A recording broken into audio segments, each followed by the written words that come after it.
Masumu de Brendé Télévision. Bien, là, je m'adresse à tous ceux qui ont connu et qui connaissent encore jusqu'aujourd'hui Musala oyo Masumu de Brendé yalaka yala mfumu mbanza wa mbote mbote asala. Biso moko toza ba éducateur théâtre oyo etelemaka libota mobimba. Bato ya kala na ya sikoyo. Boyebi ke biso toza de génération en génération. Tolembaka te pembamba. Restez accrochés sur votre chaîne Masumu de Brendé Télévision. Encouragez-nous. Bon s'abonner.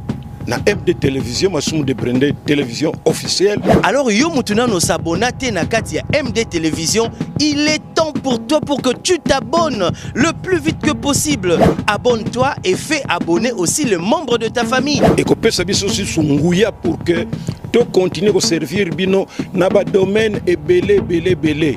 Ton mari, ta femme, tes enfants, tes cousins, tes cousines, les tantes et les cousines. Oui, baninga, bana, bakoko, association, asanef, bana kangumwanda, ancien de Boma, ancien de Mbandaka, ancien de Gadolite, bino nyon surtout Franck Moubilanzila, PDG K15, Papi les autres, Boza et belé.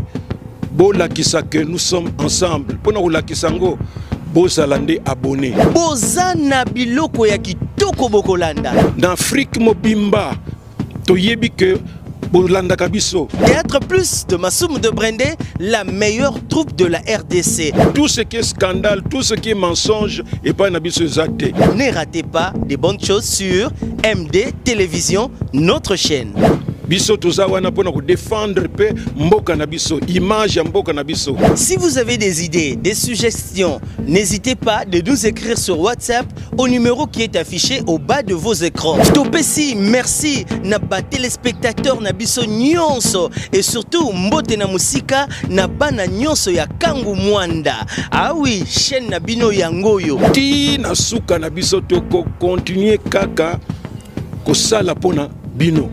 Merci mingi et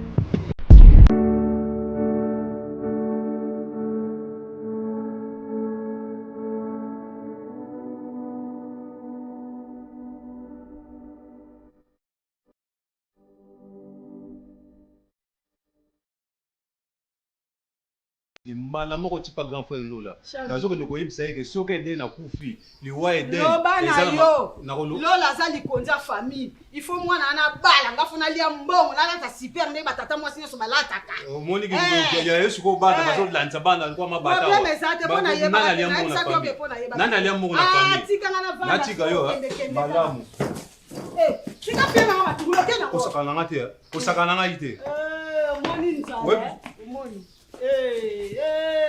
bomba mona tala yo. Monsieur, ouais nzoto ya boxeur na sekate tala mukumbili taka oyo azo bitanga imo. Monsieur, écoutez, moi je ne suis pas venu blaguer ici hein. Je ne suis pas venu blaguer. Je voudrais que vous puissiez retenir une chose. Oui. Condamnation à mort au Bawana. Oui. C'est ce bâtard là qui sera condamné à mort pour viol sur ma fille. Tu as menti. Je menti hein. Tu as menti. OK. Et puis le plus important, moi na wana aroya awa. Tu auras outil la binoye. Elle sera la bienvenue. Voilà. C'est ce que tu cherchais alors. Moi, non, wapi akoyao. Donc, voilà des irresponsables. Madame, tu as dit maillé parce que maintenant nous allons dire on a affaire à des irresponsables. Lobby boyanaye. Donc, vous tiens des amis pour te beaucoup le lobby yakanaye. Ngai naza mama leki na yo. Soki na bengisi yo awa epa na ngai puisque makambo ezoleka kuna na ndako na bino oyebi yango très bien. Ndenge ozopesa souci na baparent na yo na problème oyo ndenge oasente mwana bato. Oyebi yango bien ndenge mama na yo alingelaka yo. Jean René, depuis bazotuna yo problème oyo oza toujours konier comme si tu es un innocent. Bien comment, donc on n'arrive pas à comprendre.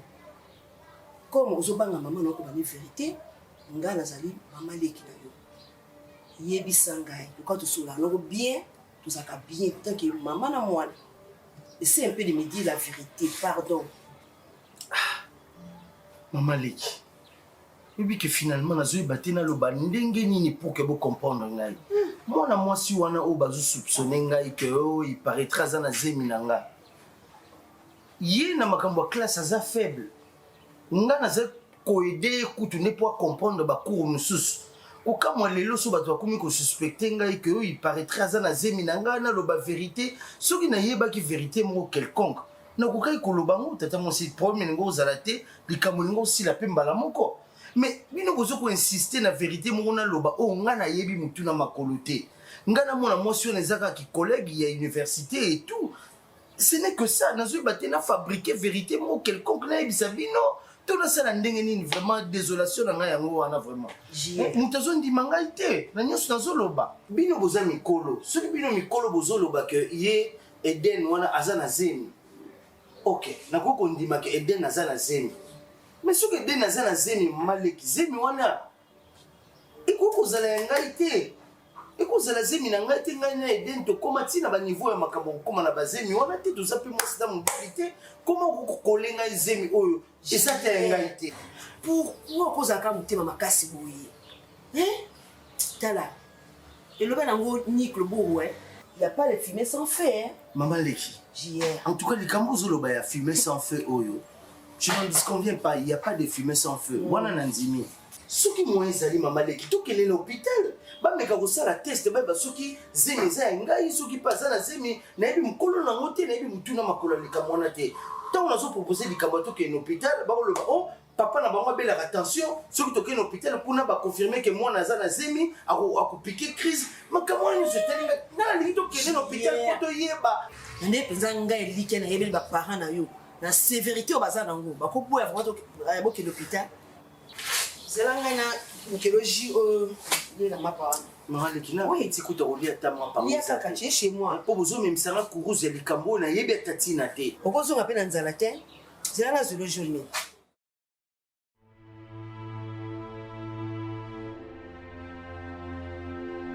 Eden, maman, ma fille, tu sais, depuis le problème qui a surgi, il y a grossesse na yo, ngana papa na ona ndako ezo simba te, oyebi ke papa na olo la bela attention. Moi nanga, makambo ekomi matata, parce que nazo mekana gérer situation, banda problème mo ekwei pour que problème est la biso parce que ce qui lelo papa nous a surtout invité nga bonzenga na suka wapi. Il a pris sa décision alobi ke tozo ke kotika yo na famille à JR. Maman, oui, na yo muto kote la kanga ozo ndima ngai ti. Eh maman, mais ce combien de fois qu'il a la zémité. Maman, non, préfère mi pour makana qui pour agir. Non, qu'il n'a pas agir maman. Oui maman. Mais tu sais plutôt que c'est l'examen. Ozo papa ça papa ça bien. Tu sais l'examen ozo boya tu ko maman ta yo. Yokanga, s'il te plaît. Décision moni comme que tu vas pas agir que donc que nous putain ça l'examen ozo boya. Ne écoute ko maman ba komi bomate. Zala calme. Moi-même je vais gérer ça. Calme-toi ma fille. Je vais chercher comment arranger ces trucs. Aujourd'hui, on a besoin de zémité, mais biso on s'auto ebi koza na zémi. Mais ce qu'on na koluka, tout ça là, ne t'en fais pas. Ndima kama papa na zolo bapo à se calmer, sinon nous risquons de le perdre. L'eau la roya otika biso akei. C'est tout. Pas juste là, hein? Toi tu es un intello, papa. Mais tu suis né. Et puis non, mon cher, entre nous. Vérité. Soit toujours question sur Eden, tu dis toujours que non, bah, tu n'es pas auteur, enfin, en parenthèse, hein, il y a grossesse ça et tu n'en connais rien. Mais mon cher ami, toi tu es mon proche. Tu crois vraiment que ce qui est une relation quelconque, intimité et entre Ngai et Eden, ce qui n'a pas bombé la bâtiment, mais il n'a pas bombé le côté? Mon cher ami, n'habitez pas le monoko nini pour que les gens me comprennent. Alors, le coup la moutazo comprendre ngaïté, je me dis bon, ce serait mieux que je mette fin à ma vie sur terre, non. Comme ça, baroutika nga tranquille. Non. Qui se sent mauvais, c'est mouche, et qui se sent piqué, connaît l'affaire. Il veut te donner la mort parce que tu connais l'affaire. Mais non, mon cher, je vais me donner la mort parce que je suis mal compris. Personne ne me comprend. Nous tout mon côté comprendre que Ngaï avec Eden, il n'y a aucune relation amoureuse. Eden a cause à Nazemi Nangaïté parce que je n'ai aucune intimité avec Eden. Et même si je parlais en patois, personne ne me croira.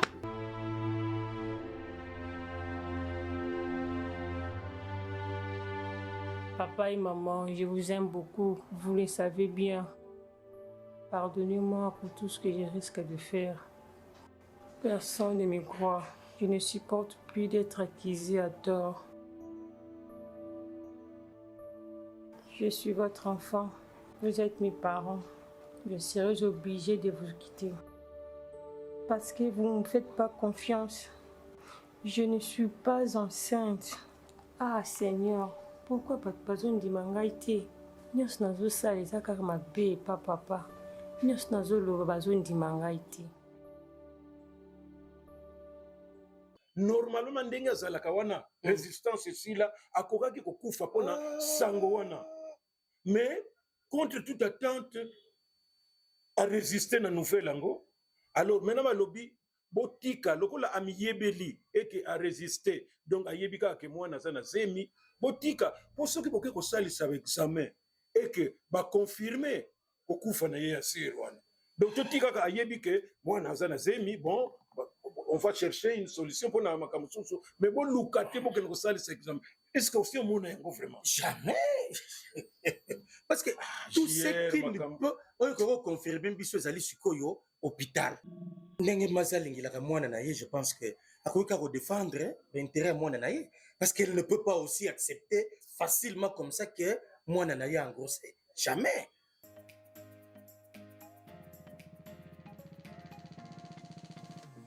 Eden, à l'allure où vont les choses, réputation n'a pas commis en jeu. Jean-Rémy, mais bien que réputation est au bébé, mais on continue toujours au bon banga. Même si on retrouve solution, tous ils non, bon trouver solution calmement. Ce que yo lingo tikara sur le moment où on a un bon. Hein? Attends yo mon, o assurer que retrouver la solution. Mais tout poster moi mon qui tous ils non. C'est vrai que n'a pas ça qui a assurance. Ça je n'en disconviens pas. Mais moi il peut nous subir pression ma casse toujours dans ba problème na yo. Jean-Rémy, pardon vraiment la bonne de Dieu. Mais au papa tellement ta papa ni zana. Tu dois nous expliquer le problème. On peut bien qu'on se souvienne. Tous ils la capacité pour trouver une solution. Eden, tu es bien. Non. Tu es bien. Na lobité que na ligne tika on a problème au seul. Bon, je sais que ma réputation est déjà ternie. D'accord. Mais le col en a garanti ça que nous allons trouver une solution à problème oyo. Et je te garantis encore une fois, apaise-toi. Santé à papa n'a eu bienté. Et tu as besoin de ton père, je n'aimerais pas le Kwaza hyper tendu. Après, à Koufa, moi je n'aimerais pas que tu perdes ton père. Hein? Ok, garde ton calme. Moi je vais gérer la situation jusqu'à ce que tu aies la solution comme je t'avais promis.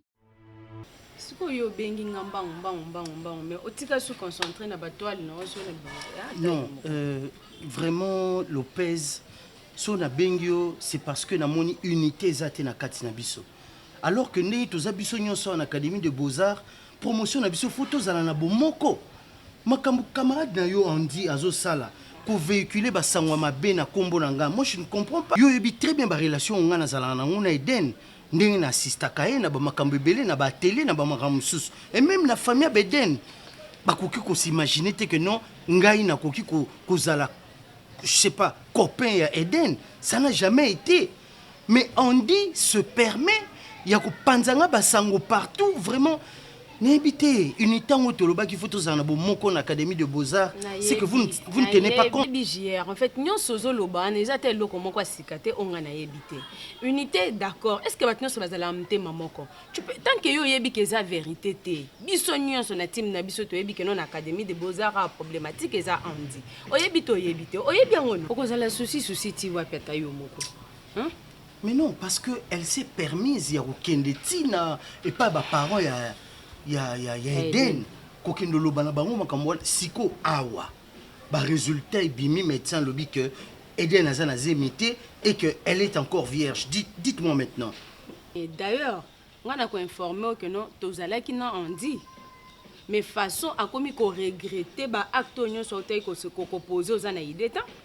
Donc, azomi lela, comment Luka de telle sorte qu'il y a qu'il est parent et pas ma parent à Eden pour présenter l'excuse naïe. Maintenant que après le résultat à l'hôpital que tout le monde a commis convaincu que je suis innocent, mais Yozolo ba okendo luka ba parents a lukanga en PV tout ça pour que tout solo là. Est-ce que bisika nyonso ya BBC réputation nanga, elle aura le kilo ya okendo kotambola bisika tout pour ebisa bango que makambo ya véhicule qui na komo nangeza lukuta. Voilà, bah donne-moi, j'ai préféré faire quelque chose ici. Mais il faut vraiment. Tika, pardon. Non, tu sais, tu dois insister sur ça. Il faut yebisaye, bende matoi, je te dis. Et bon, yo be un camarade, non? Tu parles quand nangai. Mais non, parce que bino na bino bois pas si, c'est vrai.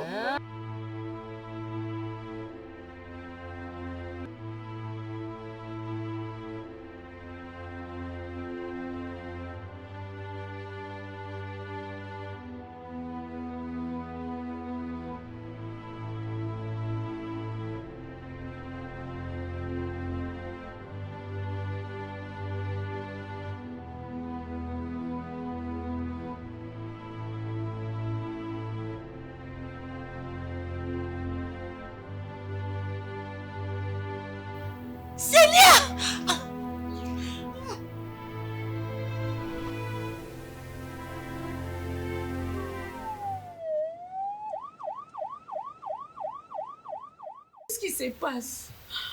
Oh mon Dieu. Maman, oui, papa. Mais j'ai déjà appelé ton père, mais il sera déçu.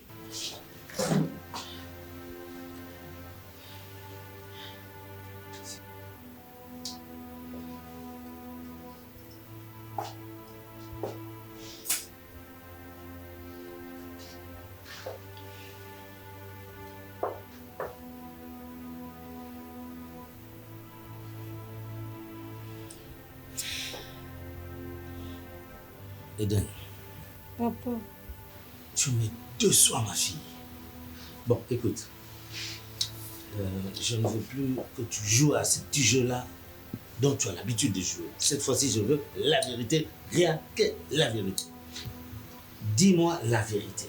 Dis-moi la vérité. Dis la vérité. Eden, dis-moi la vérité. Calme-toi, bien. Papa, je peux parler. Eden, je t'ai posé une question et c'est pour me répondre. Ce n'est pas pour me poser des questions encore, s'il te plaît. D'accord? Je veux une réponse. Maman, papa, qui n'a échoué, qui n'a première session, et on demandait que ça l'a banga, que y bisabino. Maman, quand on a salé l'examen, la deuxième session, lundi, était que n'a pas eu besoin. On dit n'a échoué, qui bon, ce que on a été côté à bas résultat, la monde comme on a la liste qui a vu. Ce que émotion, on a dit à moi les salles, on dit la salle crise dans l'université, maman. Papa, nakoko décevoir bino talaka bambongo obimiselanga na université kuna ebele yango bandaki kobanga koyebisa onga kosilikelanga anga nakomaki na lese nga maokoka ta oya te na bandaki kobanga nde koyebisa binongo. Eden, ma fille, tu es sûre que makambo ozobisa nga na mama na yo c'est vraiment la vérité? Mais si ce n'était que ça, pourquoi arriver jusqu'à un stade ya koboya kolia ou comme on avait tawana? Je sais que tu veux perdre même ta vie. Et moi te perdre toi, ma seule fille que j'ai. On dit qu'elle a comment hypertendue et tout. Mais pourquoi ma fille? Tu n'as niveau là pourquoi?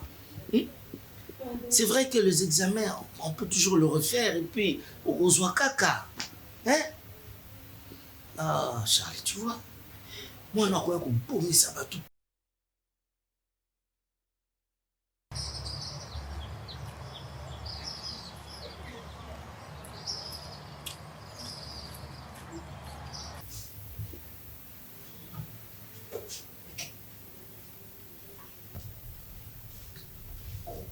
Bonjour, ça va? Oui, ça va. Je vois que tout va bien. Oui, ça va. Ok. Je vais évaluer un peu, après tu vas sortir. Hein? Ça. N'ayez pas peur.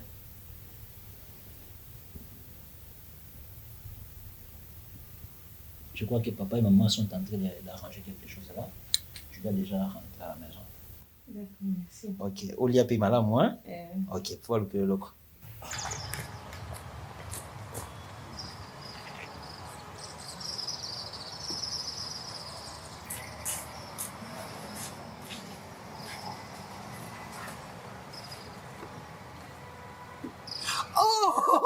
Eden! Oh, Eden, félicitations! Waouh, Eden! Oh! Voilà, tu avais peur pour rien. Ozobang, ok, c'est quoi, deuxième session, c'était la fin du monde. Maintenant, ton nom est là. Franchement, c'est formidable. Oh, maman, tu avais peur pour rien.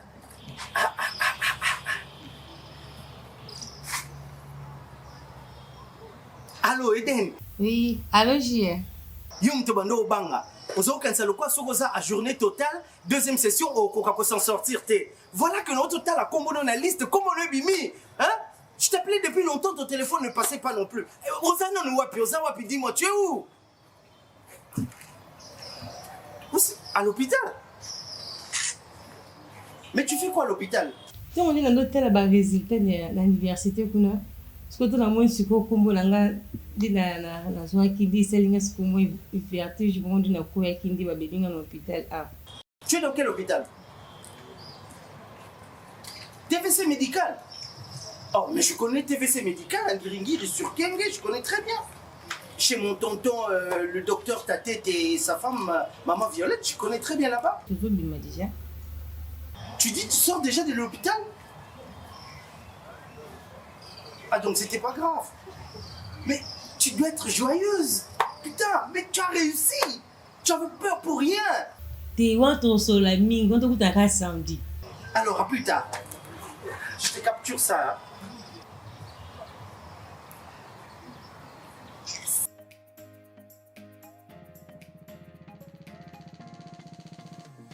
C'est qui le nom?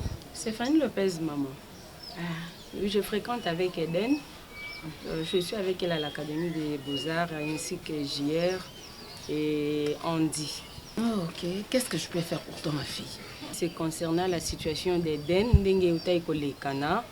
alors notre meilleur ami là, Andy, a eu à nous révéler des choses oyo et déranger. Donc Yemoko a se reproché que non, en fait, Ezaki a l'okuta, a l'okuta qui a un moyen de inventer en gros. Je ne sais pas par quel moyen. Parce que Azo Kokandete Koya ko présenter d'excuses via ndenge ampleur à likambo komeli nde amandatenga wiki nazo ya kabwepo na solo la na bino na présenter des excuses. Fanny, maman. Na yo kiyo, na ebite so mamususu ebandeli ou bien zaka kamakambo nga na ebi parce que na comprendre très bien te. Eza situation ya Eden. Attends, votre papa est là, na bengaye comme ça. Aya moko yoka makambo enango. Chérie? Ouais, j'arrive. Oh, s'il te plaît. Tu sors déjà? Oui. Bonjour. Oui, quand on est heureux. Tu dis qu'on me soumane, ça me fait perdre du temps là-bas. Voilà. Comme on me soumane, on facilement. Au lieu que ngamona yoka, il faut na benga yo kamakambo ndialoba. Eza situation ya Eden.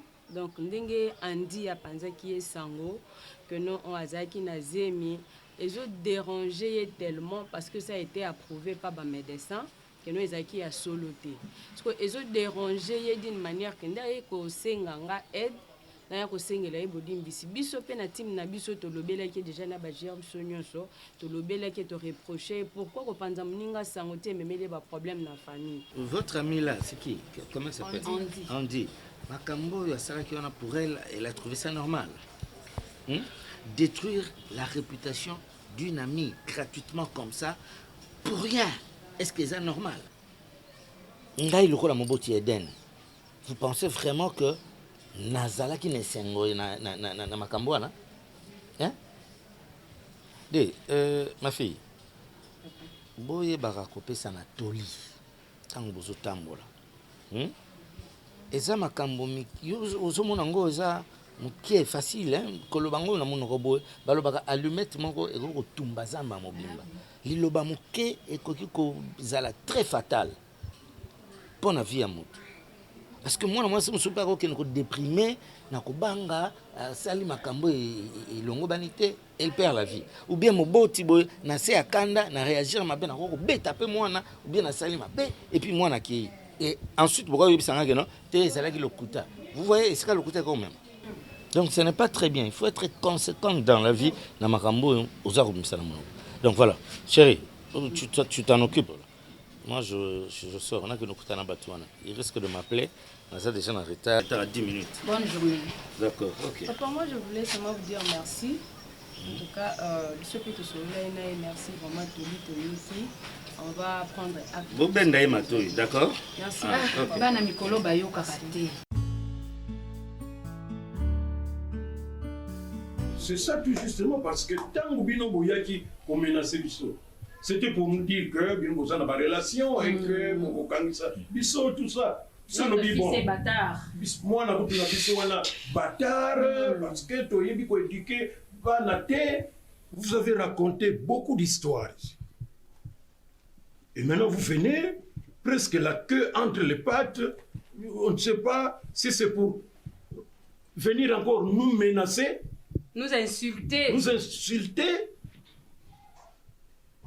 Bon, madame, Toyoka, papa, on vous accorde tout juste quelques secondes. Hein? Je crois que nous sommes des humains. Et on dit toujours que errare humanum est. Ce qui veut dire en français que l'erreur est humaine. Alors, moi je voudrais d'abord vraiment commencer par présenter nos excuses, celles de mon épouse et le mienne, par rapport à ces désagréments que nous avions connus entre vous et nous, par rapport à la situation de notre fille Eden et votre fils. Bâtard. Non, madame. Vous ne pouvez pas vous attarder sur ça. S'il vous plaît, madame. C'est déjà passé. Vraiment, mettez ça dans les oubliettes. Hein? JR, c'est notre fils. Il est loin d'être un bâtard. Il a ses parents que vous êtes. Et j'en profite pour retirer cette mauvaise qualification. Mais aussi, surtout, nous sommes là. Comme je viens de vous le dire tout à l'heure, je réitère nos excuses. Je voudrais qu'on puisse revenir au bon sens. Nous avons été fixés, vous et nous, à l'hôpital par le médecin. Je pense qu'il n'y a plus aucune raison qu'on puisse s'entretirer, s'entretuer. Non, ça n'a plus d'importance. Papa Lola, papa Gaston, Bino de Boyan qui m'a dit. Supposons que la fille était grosse, réellement qu'elle était grosse. Hein? Est-ce que tu as dit que Eza makambouye, moi na biso soka pesa moi na bino mokumba, boye na ndenge ya malamu ke voilà toza ba parents, toza ba na nzambe. Nous éduquons très bien nos enfants. Aux hommes universitaires. Qu'est-ce que le médecin dit par rapport à votre fille? Qui rien. Yoko qui dit bah étudiant, il y a l'élo, là bah étudiante, il y a l'élo. Hein? Oui, je crois que vous venez de le dire. Justement, ça va justifier juste le comportement d'un père. Un modèle dans l'Académie des Beaux-Arts. Tout le monde dit nous sommes des étudiants, PO, il y a logique. Oui, pas seulement ça. Mais je suis notre fille Eden. Nous sommes fiers de notre fille aussi également. Mais justement, c'est pourquoi je réitère vraiment mes excuses. Hein, moi, ça va, il n'y a pas de problème. Comme ça, vous êtes là, mais la temps moins sucré. Oui. Nous sommes en mais en tout cas, ça justifie seulement intérêt aux parents, nous serons que vous allez pour la moine. À cause de la moine, hein.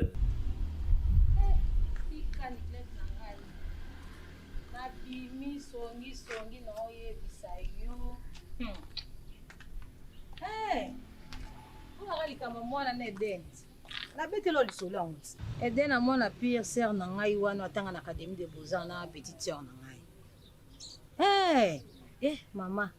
Nzoka ndi mwana bato zalaki ne na zemi te ya. Ba ke tous les deux familles ba kenda ko hôpital ko ba yeba suye soka za na zemi. Ba ko na hôpital bo. Nzoka mwana bato zane ku nde vierge.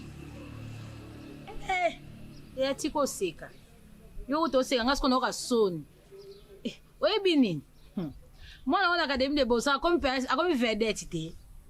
Bato bakansaka ba étudiant basalaka mobulu mais mwana za université masape vierge lisusu. mwana yango vedette kuna na académie de beaux-arts na biso moyen te bato bakanisi kaka baétudiante bazalaka mobulu me mwana wana nayebi so akamwisi bato kuna yaya tika naloba sumama bato te na lapi plus jamais yaya naokendanga mpe prière ere prière deja ekoki naokende na bengo nao nabeto lisolo oyo ezolatanga soni oyo naoluku kaka yo ozala bongo poani tomonana grande sœur, j'avais tenu que vous allez pour mon étation, tout ça, qui n'a mon colo, c'était pas bien. Vous allez comprendre que mon beau mon côté, c'est la sangue, et déjà, à ma fille, je vais commencer par lui demander pardon, mes excuses, ma fille. Tu vas comprendre que les soucis à mon beau tignon sont pour encadrement à moi. Et à moi, tu ne demandes pas pardon. Doucement, j'arrive. Moi-même, décision sur qui que on a souligné ça, c'est nous nous roulons les sangs, tout. J'ai compris que c'est ils allaient affectés. Au niveau quoi ils seraient mais heureusement non, mais heureusement pour nous. Heureusement que cette fille nous a fait quand même honneur. Mais le coup là, preuve médicale et t'as ici le contraire. Vraiment ma fille. Bravo et merci de te garder comme ça. Tu nous fais l'honneur. Tu nous fais vraiment l'honneur. Et c'est très rare, hein? C'est très rare.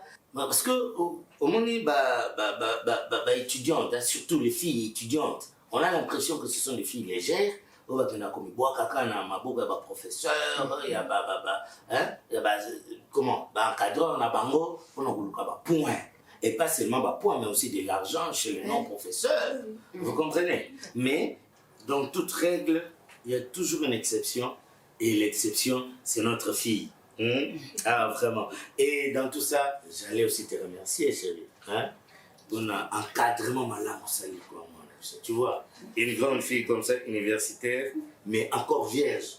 Ça, c'est l'œuvre de la maman. Hein? Yo mtozala ko kansaka ntaba ya mukongwe kokende moni kekeite zali kekeite nasengi nanu ya liboso pardon na semek na ngai limbisanga mama ezalaka bongo tala mwana totiela motema toyokaka memi mokumba ye nango na ndako epai yo mama ozali epuis mama neti oacceptaki yango ndenga nazwelaki yango me limbisa ngai eder nasengi yo pardon mwana ngai limbisanga nane sengo obi kado na opesa na oloba te okotikala na kobosana mote oui et puis vous que yo mtu opesa cadeau ngape na sana cadeau na bombeli ngape na sana cadeau na bombeli ah oui yanga yekoleka oyanga mais une dernière chose ma fille vraiment c'est vrai que vous otanga vous en avez ninga oyo vous en bango kuna na académie mais ce que je vais te conseiller c'est vraiment de savoir tamiser ma fréquentation oui ba kosala ba choix ya batuni ko vendre na bango ce n'est pas n'importe qui ou se confier na ye ou bana kosala na ye pour que vous ça l'amitié mais avant comme en amitié wana esengelo ba mutoyo caractère na ezandengeni le lingue même en famille. Tu vois cette fille-là, comment elle a voulu créer des choses dans notre famille. Bon, dorénavant, fais le choix des bons amis pour vous fréquenter, d'accord? Alors, pour cela, samedi, hein, on va fêter ça. Non, il y a un problème dans le samedi parce que nazo commandé un tabac. Oui. Un tabac mi balé. Vraiment. Et à mon avis, que samedi, on va se retrouver. Et par cette occasion-là, j'aimerais que tu invites ton ami, la JR. C'est un bon garçon. Oui. Tu vois, mon qui a aidé hein? Et ce genre de garçon sérieux, ici, Bazali Batou Oyo, vraiment, il faut vraiment qu'encadrer Bango Malam et Kouzana Bango Malam. Parce que c'est un garçon qui. En tout cas, il est honnête, hein? Il est honnête, il est sérieux. Et ce qui un jour a obtenu une jeune fille, c'est que la jeune fille sera dans de très très bonnes mains. Donc, tu vas me l'apporter ici, ça sera une façon pour moi quand même. De le remercier aussi. De le remercier. Le samedi. Le samedi. D'accord.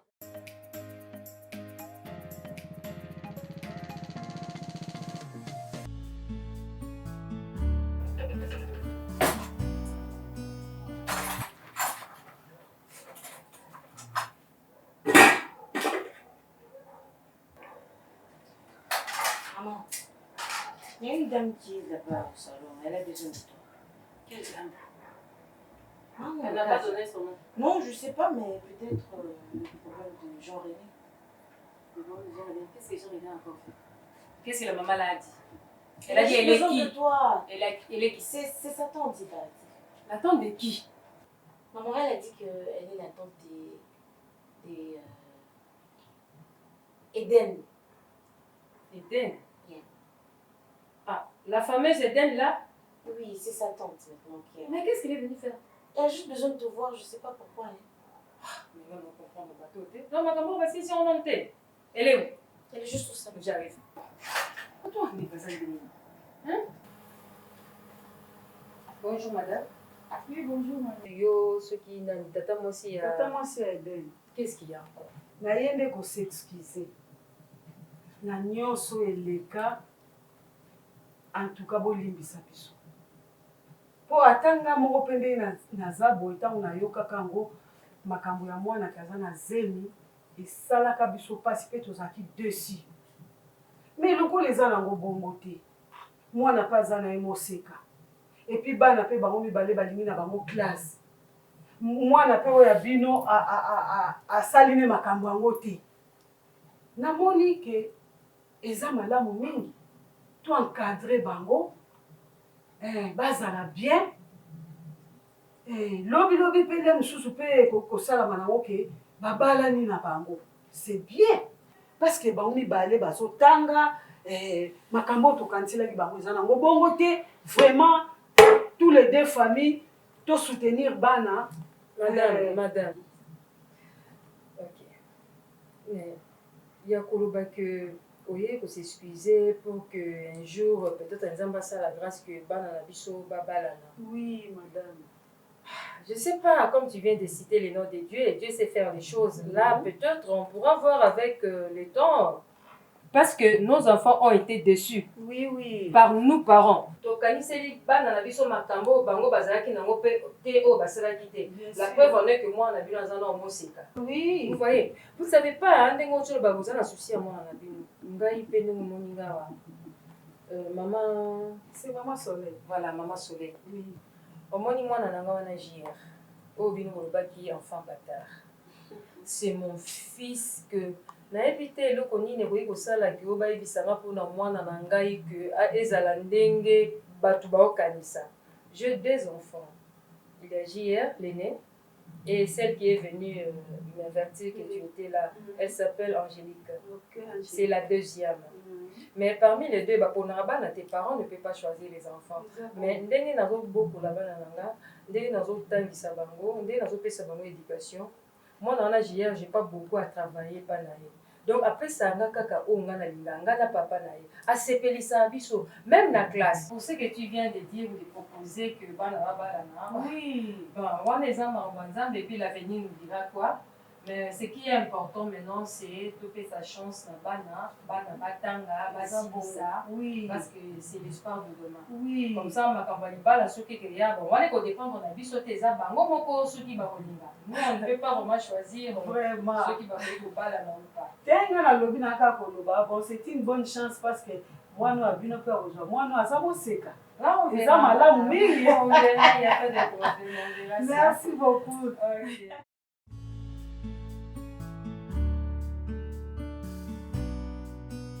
nakanisi oyebi makambo oyo ya mwana biso Eden na mwana bino JR oyo balobaki ke JR amemisi Eden mokumba makambo so esilaki bakendaki na l'hôpital bamonike mwana azali na zemi te na ya ngai koko na ya yo mpe mwana na banza azali mwana na yo mpe oui koloba aza mpe mwana na nga parce que aza mwana petit frère na ngai lola makambo so esilaki na mosikoyo nayebi te soki nini sotusala oui bien sûr ndenge olobi ke makambo esi esilaki oui esilaki mpenza mais eloko nga nayebi awa tosi tosolola yango mpe déjà na mama ya JR mais ezali makambo oyo biso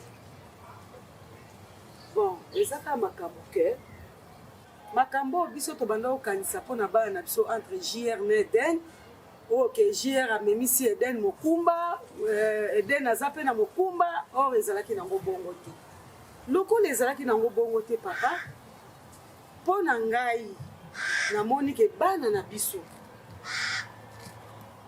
bayebi na bango likambo te. Oya mobali aza mayele azotanga, na biso pe ya mwasi aza mayele azotanga. Et en plus tala nous na niveau ya mwana na biso. Akomi na université mayebi mibali. Donc proposition na ngai na mona ki to sunga ba. To aider bango. D'abord to longola bango na équivoque to tchaki bango wana ndenge basalaki déjà blessé et longwa. Donc abala na bango. Po jamais biso to kokondima mwana ya biso wazana mobimba et puis atangi na ye. Topesa ye na mobali moko bodie voyou un jour a bebisi na ye to nini donc premier azala kaka na maboko ya jila nani donc balendi ko précipiter bango te babala na problème ezate papa to préparer bango avant batanga na bango soki basilisi non papa yoka tozo préparer bango nanu avant bango bakosilisa na bango classe mama naza kuloba to pole bango to soutenir bango papa ya solo kanti na lele na biso na yo tango wana ezalaki problème te kanti lelo yo bano yo baza kuluba soki kilelo donc kusakana na bango te esili tu bana wana tolingi tukene kusalela bongo baza ba itigia batangi mingi bazele kone donc kuna kuluba dikamo moko ya ndengo wana il faut ewuta na mitima na bango papa si vous comprendre ndenga na lobi est-ce que vous comprenez mais yo ye kuluba ke tukamata bana wana tuvwandisa tupesa toli babala na ndengo wana te oui. Alors, le biso bapala to kobandi la bango ndenge nini kuluba makambo. Problème exact papa, le kwa ngai moko na bimisi de wana. Alors bo pesa charge pas na ngai. Oh ma. Ah ngamo na yebi na kufandisa bango na kuluba. Donc mama na ndimi ozala kulaje. Otuka ozala kulaje. Na bana ya lelo tokene kusala dikamande ngwana. Il faut zala muntu. Masumu de Brendé Télévision. Bien, là, je m'adresse à tous ceux qui ont connu et qui connaissent encore jusqu'aujourd'hui Musala oyo Masumu de Brendé yala mfumu mbanza wa mbote asala. Biso moko toza ba éducateur théâtre oyo etelemaka libota mobimba. Bato ya kala na ya sikoyo. Boyebi ke biso toza de génération en génération. Tolembaka te pembamba. Restez accrochés sur votre chaîne Masumu de Brendé Télévision. Encouragez-nous. Bon s'abonner. Na MD Télévision, Masumu de Brendé Télévision officielle. Alors yo mutuna no s'abonner na kati ya MD Télévision, il est temps pour toi pour que tu t'abonnes le plus vite que possible. Abonne-toi et fais abonner aussi les membres de ta famille. Et que pesa biso si sunguya pour que tu continues à servir bino na ba domaine et belé. Ton mari, ta femme, tes enfants, tes cousins, tes cousines, les tantes et les cousines. Oui, sabaninga bana bakoko ba association ba asanef bana kangumwanda ancien de Boma, ancien de Mbandaka, ancien de Gadolite bino nyonso tout ba Frank Mubilanzila ba PDG K15 ba Papi les autres ba boza et belé bola kisa que nous sommes ensemble pona ola kisango bozalande abonné bozana biloko ya kitoko bokolanda dans Afrique mobimba toyebi que bolanda kabiso. Théâtre Plus de Masumu de Brendé, la meilleure troupe de la RDC. Tout ce qui est scandale, tout ce qui est mensonge et pas nabiso zate. Ne ratez pas des bonnes choses sur MD Télévision, notre chaîne. Biso toza wana pona ko défendre pe mboka na biso, image ya mboka na biso. Si vous avez des idées, des suggestions, n'hésitez pas de nous écrire sur WhatsApp au numéro qui est affiché au bas de vos écrans. Topesi, merci na ba téléspectateurs na biso nyonso et surtout mbote na musika na bana nyonso ya Kangu Mwanda. Ah oui, chaîne na bino yangoyo. Ti na suka na biso to continuer kaka ko sala pona bino. Merci mingi et